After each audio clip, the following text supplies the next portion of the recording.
Você está na TV Relacionamento e aproveite a programação. Kendi Sakamoto traz tudo de bom para você aqui. Afinal de contas, é relacionamento. TV Relacionamento.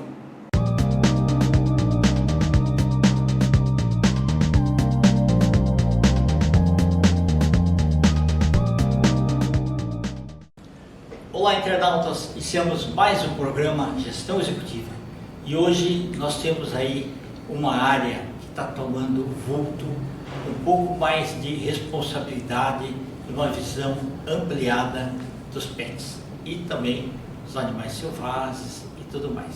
Então, a nossa convidada é uma médica veterinária, doutora Aida de Magalhães. Muito obrigado pela tua presença aqui, tá? Eu que agradeço. Ainda conta um pouquinho para os nossos internautas onde você nasceu, um pouquinho da sua trajetória profissional, em que momento da sua vida, ou se foi influência de alguém, você acabou indo para a área de saúde. Eu nasci em São Paulo, sou daqui mesmo, nasci, me criei aqui. E a trajetória é muito engraçada, né? Porque eu sempre gostei de animais. Eu andava na rua desde pequena e os animais me seguiam. Isso era natural. E eu desde pequena sempre gostei de brincar de médica. Então eu andava com aquela maletinha, né? Que legal. Que tinha um estetoscópio, que tinha uma seringa, brincando de ser médica para ficar fazendo uns pacientes, seja humano, seja animal. Eu brincava muito disso. Então desde pequena eu já sonhava em ser veterinária. Porém, a vida não leva por diversos caminhos. Me formei no magistério, que me ajudou muito na parte de comunicação. O quê? Porque nem sempre a gente é uma pessoa comunicativa. A pedagogia que você fez? Fiz magistério. Naquela época ainda já Era pedagogia. normal, né? Isso. Tá. A gente se formava no magistério. Atuei sim como professora, lecionei por um bom tempo e depois disso fui para a área de enfermagem, fazer faculdade de enfermagem. Por influência da minha mãe, que era enfermeira. Adorei, realmente a gente aprende muita coisa, mas não era essa a minha trajetória. Terminei e fui direto para medicina veterinária. Nossa, você estudou muito, né? Estudei. Parabéns. Depois que eu terminei medicina veterinária, ainda fui fazer pós-graduação em patologia. Trabalhei na área de análise patológica por 10 anos. Fiquei dentro de um laboratório, fazendo análises clínicas. Só depois disso eu decidi realmente ir para a área de marketing e fazer relacionamento com os veterinários, proporcionando treinamento, levando parte técnica, que é a comunicação que a nossa área precisa, né? Porque dentro de um laboratório você fica muito fechado e você não sabe o que realmente está acontecendo lá fora. E há 10 anos na área técnica veterinária, isso me proporcionou muitas descobertas. Na área científica, que isso é muito importante para que a gente possa levar conhecimento a todos os nossos colegas. Perfeito. Uma curiosidade do que você começou a falar, naquela época não falava nem pet, falava gato e cachorro, né? Isso. A tua preferência entre os dois, qual que é mais? É gato ou cachorro? Cão e gato. Cão e gato, né? isso. Tá. Perfeito. E você falou também patologia. Isso. Eu escutei a primeira vez essa palavra, eu tinha acho que 9 anos de idade. E eu achava que patologia era ciência que estudava os patos. Faz sentido, gato. O nome, né? Sim, o nome. Mas é uma profissão muito interessante, né? Muito bacana e atual e abrangente. Muito bacana. E então, aquela parte que você fez de magistério te ajudou muito da parte do marketing também. Não que é só da comunicação parte assertiva, né? Muito, muito. Dentro da veterinária, quando nós somos estudantes de graduação, nós somos muito jovens. Sim. Como eu já tinha feito a primeira faculdade, então eu já cheguei com uma idade diferente dentro da faculdade de veterinária. E a gente percebe que nessa idade, entre 17 e 21 anos, a nossa comunicação ela não é tão assertiva. É verdade. E o magistério ele me proporcionou muito isso. Como lidar, como chegar na pessoa, como conversar com ela. Então isso facilitou muito os 10 anos que eu passei na patologia, que eu falei assim, não, eu preciso conversar com as pessoas, eu preciso levar conhecimento. Então isso me ajudou muito a sair dessa área, né? E é difícil quando a gente fala assim, nós estamos numa área, vou sair uma área nova, vou descobrir novos horizontes, dá um certo medo. A gente tem uma resistência ao novo. Muita resistência. De proteção mesmo. Sim, é de proteção. E todo mundo conversa comigo e fala, nossa, como que você deixou 10 anos de patologia? Eu falo, então, eu precisava disso. Eu queria conhecer mais, eu preciso de novos desafios. Isso, respirar um gás, né, diferente. Então isso me proporcionou muito. Então quando eu fui para a área técnica, eu me encontrei. Talvez por causa do magistério, na comunicação, tudo. Realmente, e você se redescobre. Sim. Você volta com uma comunicação que você nem imaginava que você tinha poder. Isso é muito importante. Aí você já começa a saber mais dos componentes químicos, como que eles agem, né? O tempo o tempo que cada um faz para ter efeito. Sim, eu falo que a patologia, ela me ajudou muito na parte clínica. Clínica, de a gente entender como funciona realmente o organismo animal, quais são as alterações bioquímicas que a gente tem no organismo para a gente entender de uma doença. Mas a parte técnica, ela te dá o amparo de como eu posso tratar de uma forma diferenciada e menos agressiva o paciente. Certo. Que na patologia a gente não tem. A gente acaba ficando um pouco engessado, sim, naquilo que a gente aprende. Então hoje eu tenho novos horizontes de ter novas tecnologias, de entender que o paciente ele tem outras possibilidades de tratamento. Isso que é importante. Okay. E nesses últimos 10 anos também surgiram muitos medicamentos novos, ou até a forma de análise clínica melhorou, né? Melhorou muito. Hoje em dia a gente mexe muito com produtos naturais e isso favorece muito a saúde e bem-estar dos animais, não só dos animais como da gente também.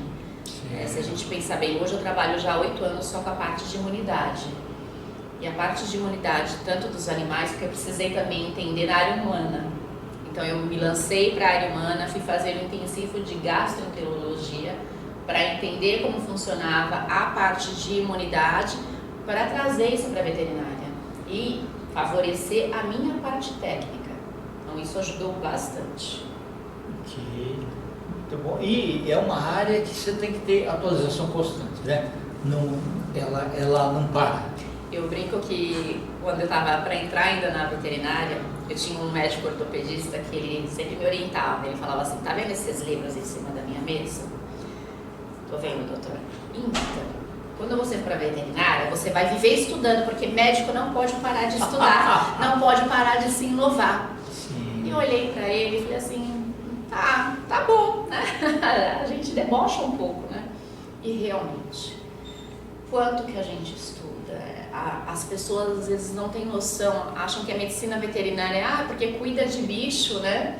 É verdade. Não tem muita valia, que as pessoas não dão muito reconhecimento ao que a gente faz, só que a gente não lida só com o animal. E muitas vezes ele pensa o seguinte, por exemplo, a pessoa tem um gato, então vai, abraça o gato e tal, não sei o quê, e ele pensa que o médico veterinário é só para ver se o gato está bem ou não está bem. A visão deles é pequena, né? É muito limitada, e bem. assim, isso é normal. Dentro da área médica, né, a gente olha com outros olhos o Exatamente, médico. o olhar é diferente. E o veterinário parece que não, eles olham inferior e a gente estuda da mesma forma.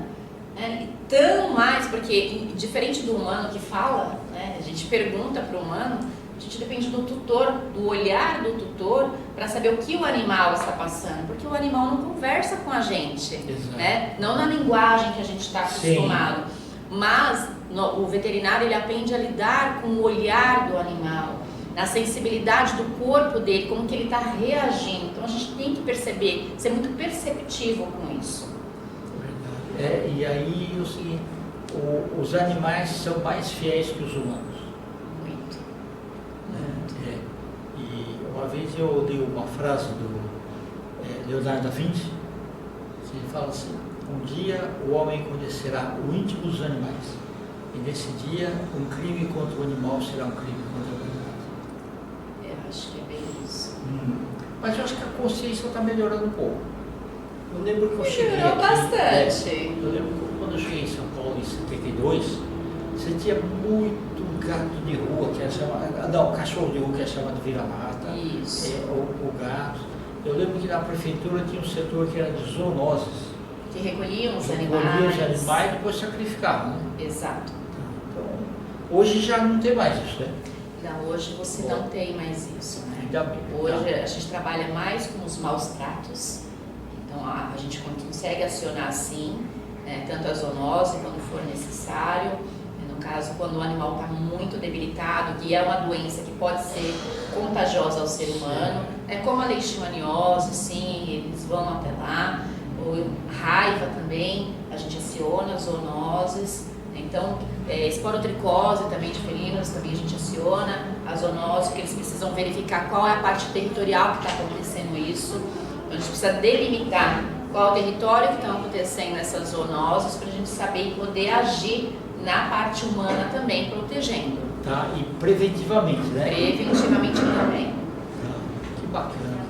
Eu acho assim que de lá para cá, assim, cada ano a conscientização está melhor. A cada ano muda muito.